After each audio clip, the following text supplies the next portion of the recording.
Good morning everyone. We'll start with class 8, subject social science. We'll start with civics, chapter 3rd, that is the Parliament of India. In our previous video, we discussed about the election and representation. In the election process, we discussed about the Election Commission of India and majority and ruling party and coalition government and the position. Then we discuss the Parliament of India. In the Parliament of India, we discuss about the two houses, Rajya Sabha and Lok Sabha.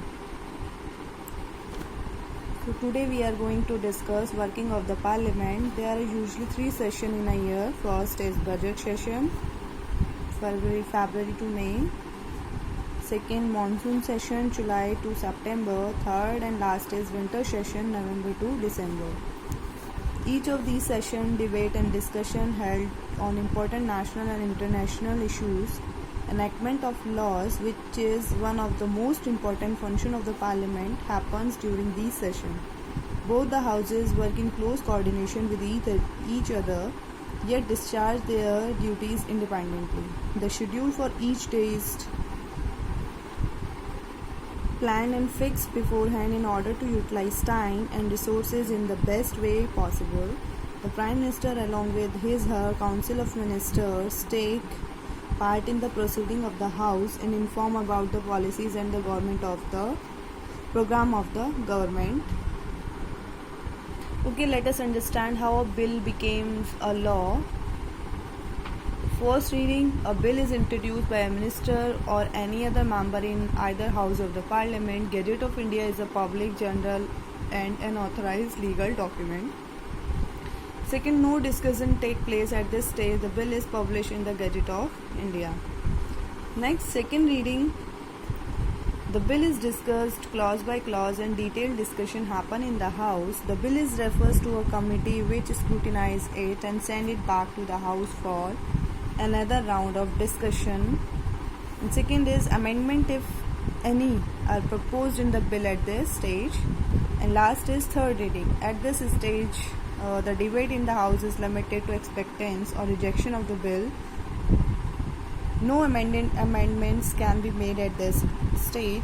If the bill is passed by the majority, it is sent to the other House and the bill goes through all 3 stages again. After the bill is passed in the other House, it is sent to the President for approval. Once approved, it became a law.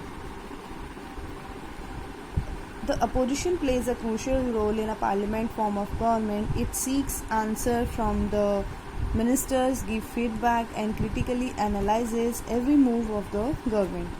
The role of the opposition becomes important as it acts as a check on the government and ministers if they assume excessive powers. Look at this given below is an example of a question asked in the Lok Sabha. Look at this. The next topic we have making of laws in a democracy. Do you remember reading about the effort of the Mazdoor Kisan Shakti Sangathan in launching the national campaign for the people rights to information in class 7? It is resulted in the enactment of the Right to Information Act. The primary role of the legislature in a democratic government is to make laws. The Constitution of India assigned these responsibility to the Parliament. The central idea behind the representative democracy is that an elected government reflect and represent the aspiration of the people. These members represent diverse sections of the country and hold different views. For example, an MP from Arunachal Pradesh may have different concern than MP belonging to Kerala.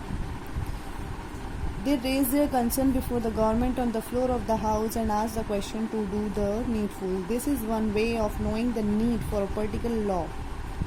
The other ways through which the government became aware of the need for laws is through media, NGO, etc. So this is the chapter 3rd which we completed. Thank you.